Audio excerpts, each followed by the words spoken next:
Hi everyone, I'm Alex Nottingham, CEO of All Star Dental Academy, and welcome to Dental All Stars. Our topic today is build a culture that surprises and delights your team. Our guest is Eric Hubbard. Eric's journey in marketing began with the Fortune 300 companies like Procter & Gamble.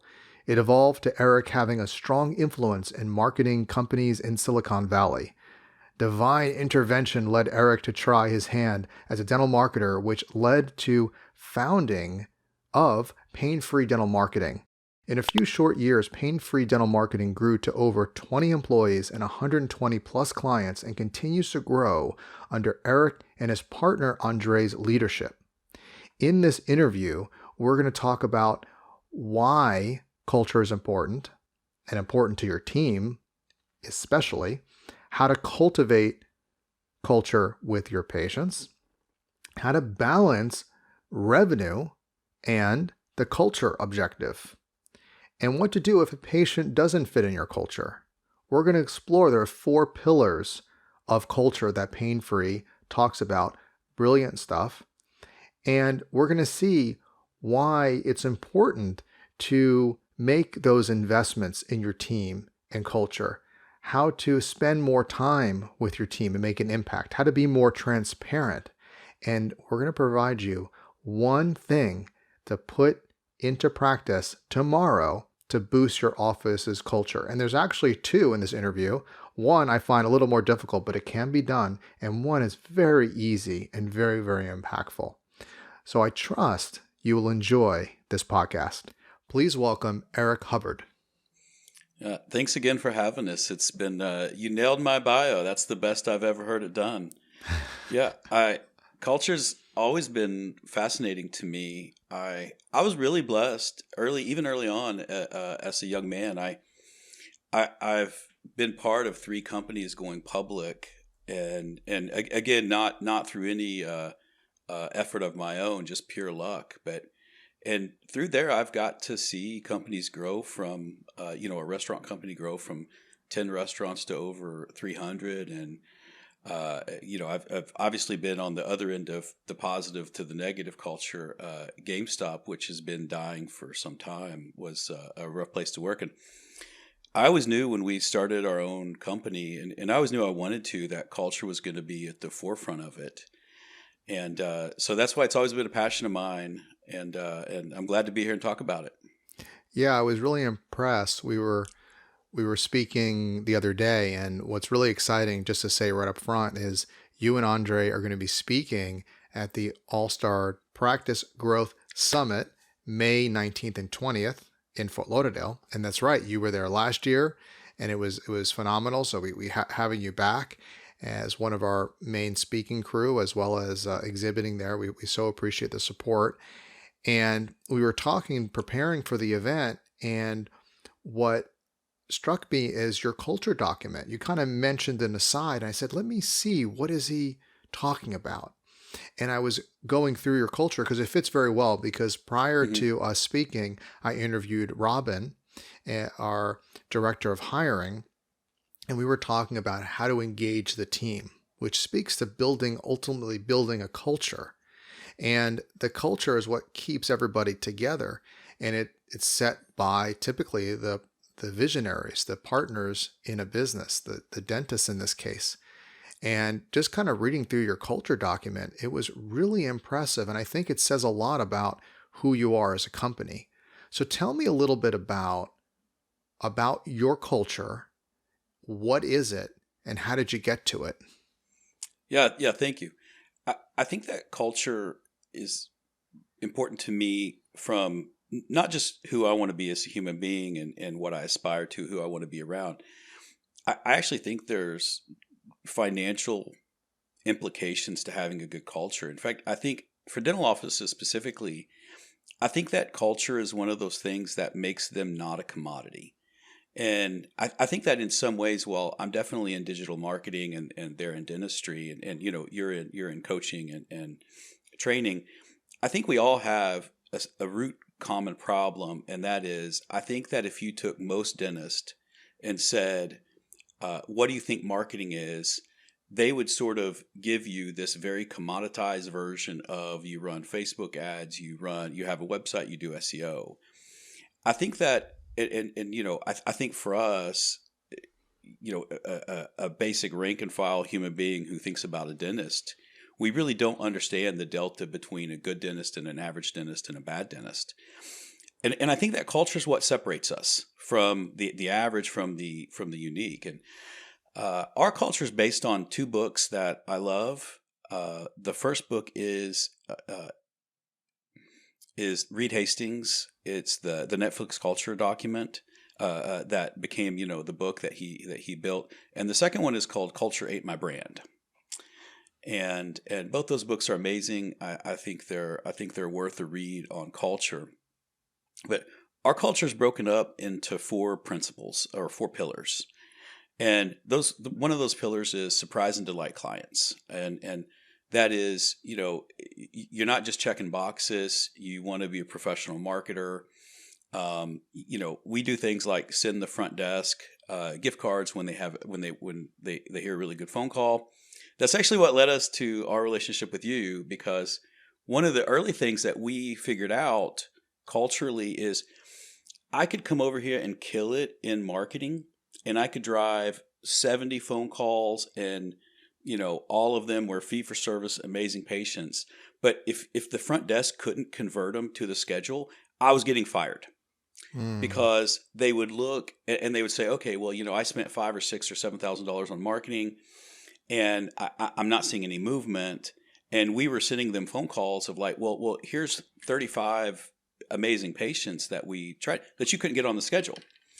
And so the surprise and delight came about of, we knew that the person answering the phones probably couldn't hire us, but under enough duress, they could get us fired.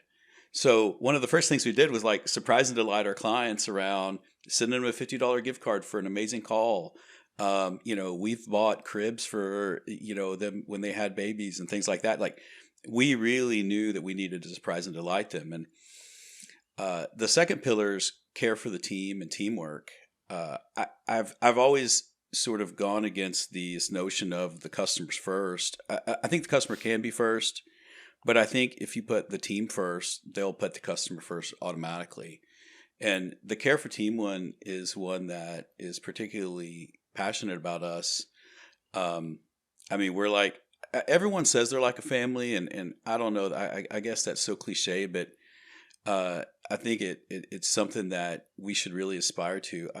I've always said that for me, the care for team is, I think that everyone on my team has something that I aspire to, whether it's how they handle conflict, whether it's how they handle their marriage, how they approach their work. I really do look to hire folks around me that I legitimately am interested in, or they have some skill or some personality that I aspire to in my personal life. And the third one is compassionate capitalism. And this really is about profit's good. We are a for-profit company. I do expect to make a profit. But I think that charity is essential, and I think we're responsible for the world we create. And we've always wanted to be a company that was able to give back. So we make sure that at the beginning of the year, we actually carve off a budget for community events, like we do the Operation Christmas Child, where we pack 350 or 400 boxes to be sent around the world to kids, and the Salvation Army angel trees and different things. And anyway, the last one is you want to be better. We think that the fourth pillar is, we think that if you work here, you need to strive to be a better human being, and you need to strive to be a better marketer, and that we can only do that with candor. And those are really the four big pillars that we hire against. And it definitely costs us something. We oftentimes have to pass on people who we think would do amazing, but they don't want to be part of a team, or they just don't fit the culture. And culture should cost you something. I think that's where people fell down on culture quickly, is as they get into it, they're like, oh my gosh, I met this amazing guy. He does AdWords perfectly. And, he's been here forever. But yet he just wants to work by himself and not talk to his coworkers, and he doesn't want to talk to clients and those things. We have to end up passing on those people, because I think that if you're not a perfect culture fit, I just don't know that we should be in the same business together. And in fact, we feel that way about our clients.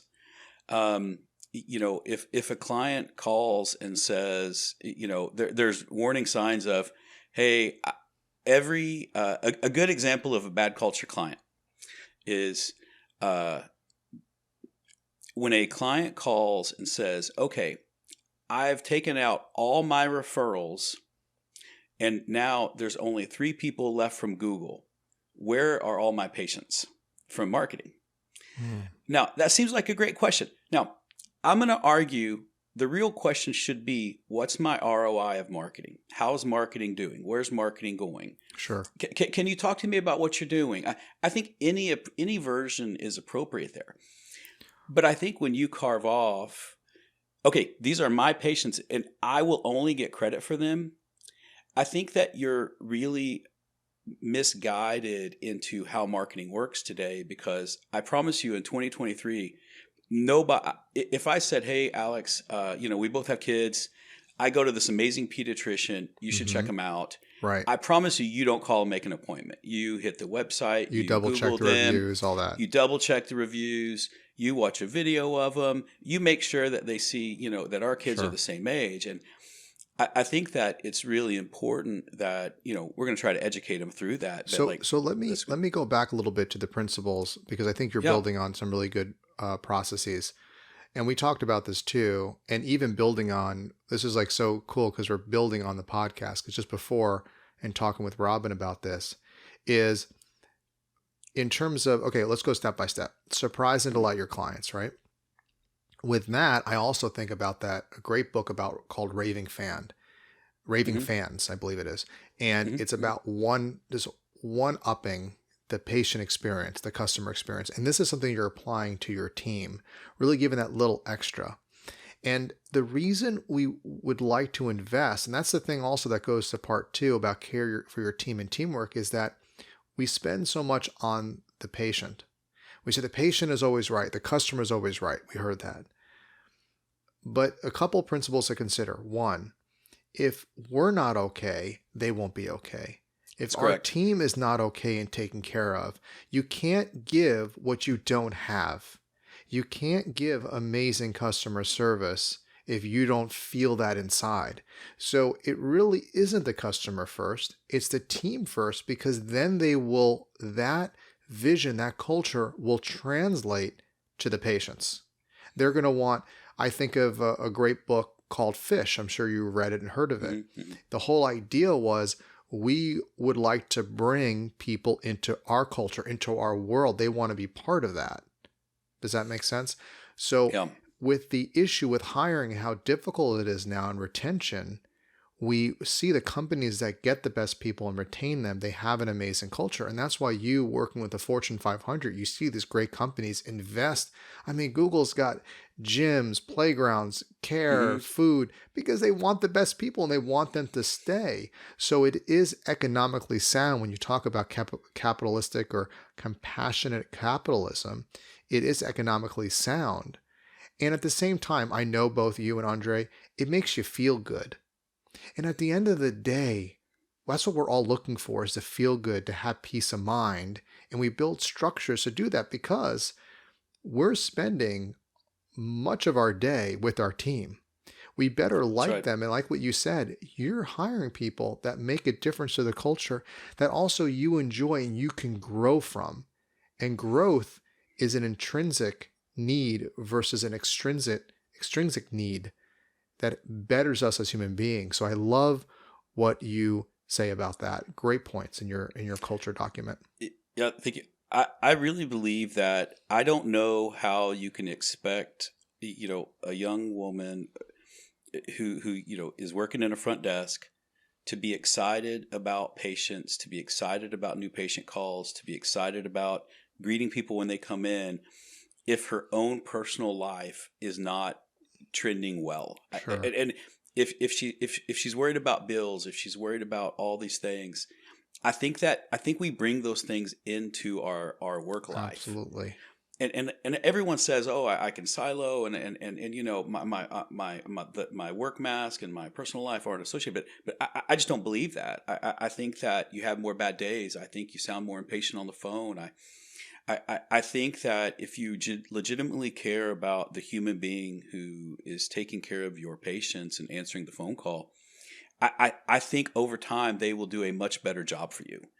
And we see that. In fact, we started a project that I probably need to share with you on a separate thing, but we hired an army, and I mean it is a literal army out of South Africa. And how we got to South Africa is a whole nother story. But their English is amazing. The cultural, the work styles, and everything align really, really well with us. And we hired an army over there to listen to every phone call that came into every practice across the marketing channels in 2022. So I mean, it was about 77,000 phone calls that we listened to. And they were listening to them with the intent to score the call, not from a how did they answer the insurance question. I mean, not from like a how All-Star would do call coaching. It's more from a, okay, was this a legitimate lead? Did it convert to a new patient? Did they have financial discussions? And finally, did it bring itself into an appointment or not? So, and it was about 77,000 phone calls that they listened to from beginning to end. And what we did then, we said, okay, give us all the pedo ortho groups, give us all the general groups, give us our implants, things like this. And then we said, okay, how do we feel about how well that staff is managed? How do we feel about how well that staff is, how do we feel about the quality of the management of them? And we sort of did a 1 through 5 scale based on our understanding. At the top end, the offices that we knew, the dentists that we knew they were in good shops, that we do this, they converted about 75% of what I'm going to call viable opportunities. At the bottom end, it was about 40%. And I think that speaks to the power of culture and how it impacts the front desk and how excited they are to do their job. And I mean, it's just a fascinating amount of research that when you look at a big enough data set of, someone who's excited and wants to do their job well and is passionate about training and invest in training and those things versus an office that's not, I think you see it because if the difference between a 70% conversion rate of new patient opportunities and 50%, that's a massive number when you cascade it out over a year. If the average practice spends, 4% of their budget on marketing, the offices that are converting higher, their budget's going further. They're getting more for their money. Absolutely. And I have a couple questions here. One, you witnessed the All-Star event, the Practice Growth Summit, and tell me about what you saw in culture, what the team, because part of it is, I was just talking to Robin about it. I feel like you have to have proper training day to day. You got to do the work every day. Work with your marketing company, work with All-Star, potentially working with your team and getting the phone skills right, broken appointments, what have you. But there's something special about a live event. There's something special about what did you see with the teams and how they kind of related to each other? What was the magic there in terms of how does it speak to this issue of culture?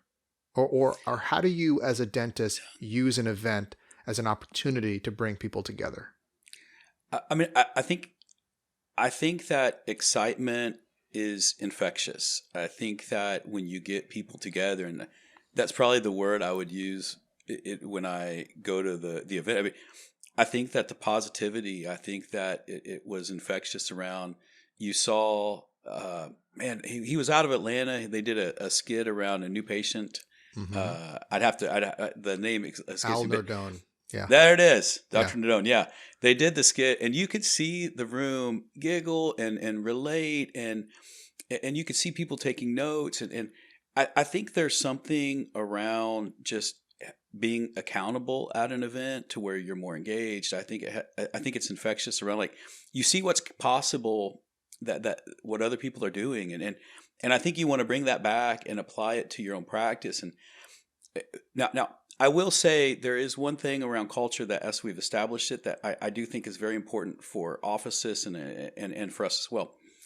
Once we built the culture, think of a pyramid. Like Mm-hmm. and again, while I don't like to think of myself at the top of the pyramid, I have to, I started the company and I have to embrace that I'm there. The best cultural events, now that we are established, actually start from the bottom Yes. and of the pyramid. And I don't want to get into the, I'm trying to be better then, but like, but employee driven events right now are by far the most successful events we have in the practice in our office. And I think the reason, But it makes total sense because it's like the top down. You're saying that yes, you're at the top, meaning you have the responsibility, but it's not you speaking down to them. It that's right. energizes from the bottom up. You're really more of a, and I think you would appreciate this. You're more of a uh, what you're a cultivator. You Hmm. create an environment for people. You're a humble servant of your people in that respect, and you're a servant and a caregiver of the vision and culture. That is your job as leader, okay, as partner, to defend that, uh, uh, defend that for your team, defend that for your patients, for dentists listening. That's your job, but the success comes in leadership from the bottom up, and that's what you're saying. Yes, and I think that when you get and you take your team to an event, I think you're demonstrating a couple of things. I think you're demonstrating that like I'm investing in you, and I think that's saying like you're worth investing in, Mm. and I think that's very powerful. I think that's empowering. Like I think if I'm worth investing in, I'm more likely to propose ideas. I'm more likely to fight my corner on something I'm passionate about. That's a great point. And I think it also just shows you that there are other offices like us and that we can aspire to and how they handle their patients and how they do handoffs and how they do intake forms and how they check people out. I think there's a ton to learn and I really think it's just about showing your employees that they're worth investing in. um, and I talked a lot about one of the things we do culturally with our clients is we'll call the front desk and say, what do you think should happen in marketing? Now, between me and you, for the record, after you do that, 1,000 times, the chances of hearing something new are really, really thin. I don't want to.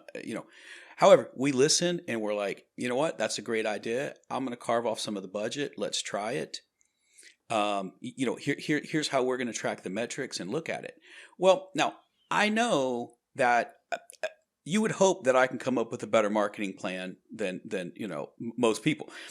But by doing that, I'm actually getting them involved, and I'm making my plan be a little bit of their plan. Beautiful. And by doing that, now we're in this together. And now suddenly they do feel better about coming to me about a sponsorship for their kid's school, or they feel better about coming to me with ideas. And now I can honestly have more dialogue with them about, hey, I'm hearing some things on the phones with the new person. I do think we should do some training. And instead of coming from a top down or an adversarial position, I'm coming at it as we're the team. And I think that that's a really important thing for dentists to think about is if you have some of your staff that gives you an idea, I think you should swing at it for cultural reasons almost. Makes sense. Yeah. Makes sense. Now, tell me this, Eric. If I can do one thing tomorrow, put into practice, we covered a lot of things. If I can do one thing tomorrow, put it into play to improve office culture, what would you recommend I do? Where do I start? Yeah, it's a good question. I say the best thing to do around culture for us is we are absolutely transparent around almost every financial KPI we have. Hmm. Um, and again, I have a few offices that do this, but like every person on my team knows our top line revenue number. Every person knows our average cost per client. Every person knows how much they can spend on hard, I'll say marketing for a client. We have spreadsheets that calculate, this is how I should allocate my time to this client that they have full access to. And in fact, everyone knows how much cash we have in the bank. Wow. Yeah. So we are, and I'm not saying you have to have that level of all right, Eric, you gave me, that's it's like doing a bench press. That's a lot of weight. And that's very impressive. Yeah. Give me an easy one, because that's easy one. Give me an easy one that I'm a dentist, I'm listening, or I'm a team member. Let's just say fair. Dentist, and I'm looking to put something in play tomorrow on culture. What's one easy thing, Eric, I can do? Give me something easy. Give me a hard one. One easy thing. Oh man, I mean, that's not hard. All right. For you, I think. I think one easy thing to celebrate culture is to, just start one-on-ones with your staff, and don't talk about performance. Don't talk about, that's nice. Don't talk about how they answer the phone. Start it with like, hey, Alex, how are you? You came in a couple of days ago. You looked a little down. I would love to hear what's going on. How's your mom doing? How's Heather? I think spend some purposeful time with your team and try to get to know the human being. And don't talk about work. Take one of them to lunch a week, every week. I think the easy one is spend meaningful time with your team. Because I think if you'll find you have someone that you don't want to spend time with, I think you probably need to exit them from the organization, because I think over time you should legitimately want. So I would say the most powerful thing we do culturally in our company is we have one-on-ones with everyone. And new people I spend more time with. Some people are like, I'm good monthly. Some people are like, I want weekly. But we let them decide. We actually say, as part of the responsibility here, you will schedule a one-on-one with me. It can be weekly, it can be an hour, it can be every 2 weeks for 30 minutes. You can decide how much time you want. But we don't talk about work, we don't talk about performance, we don't talk about anything other than how are you as a human being. I would say that's my easy one. It is easy in theory, it is beautiful, and it's something that we all can do. And I think that was really beautiful, Eric. Wow, warm my heart. And can't top that. Let's end with that, my friend. That was so beautiful. Thank you so much for coming on the program. And our next podcast, we're going to likely go in sequence, will be you and Andre, and we're going to talk about marketing. We'll have a nice snazzy, as we call it, topic for that. So again, thank you for coming on the program. And for those watching or listening, please remember to subscribe on YouTube and Apple Podcast, and follow us on Spotify. Until next time, go out there and be an all-star.